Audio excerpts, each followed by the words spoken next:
Hi, my name is Mehmet Dedeler. I'm a student at Bilkent University.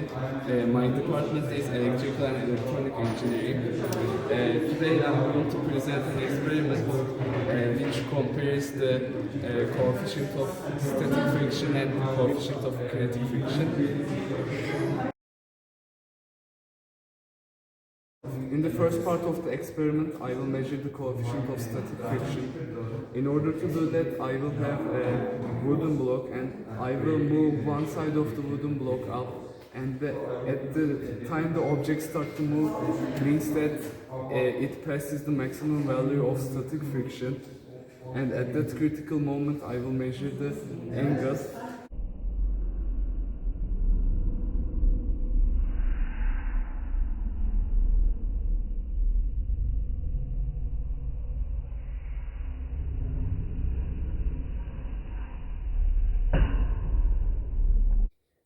As you can see, at that critical moment, the net force is equal to 0 according to the Newton's first law.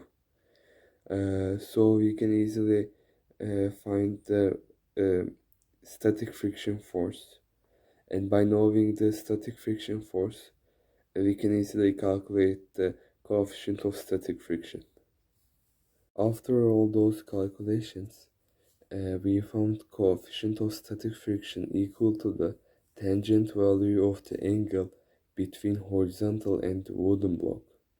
Therefore, the tangent value of the angle that I found in the video will be equal to the coefficient of static friction. At the second part of the experiment, I will measure the coefficient of kinetic friction. In order to do that, I will set my wooden block with an angle which is larger than the angle that we found in static friction. As you can see, it is larger than the angle that we found in static friction. After that, I will release my object, and at that time, I will start my timer. And when the object reaches the floor, I will stop my timer.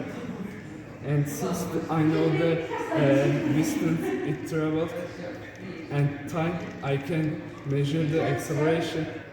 And by knowing the acceleration, I can measure the net force.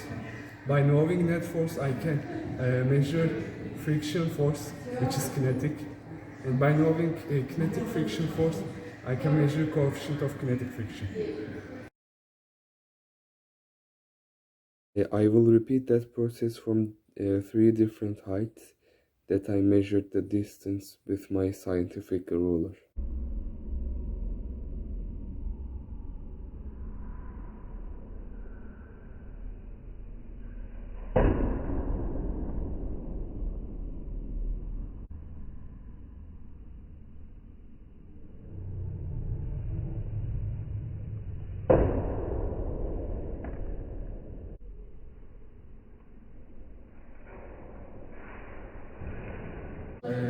To conclude, we found the coefficient of kinetic friction smaller than coefficient of static friction, and which we expected.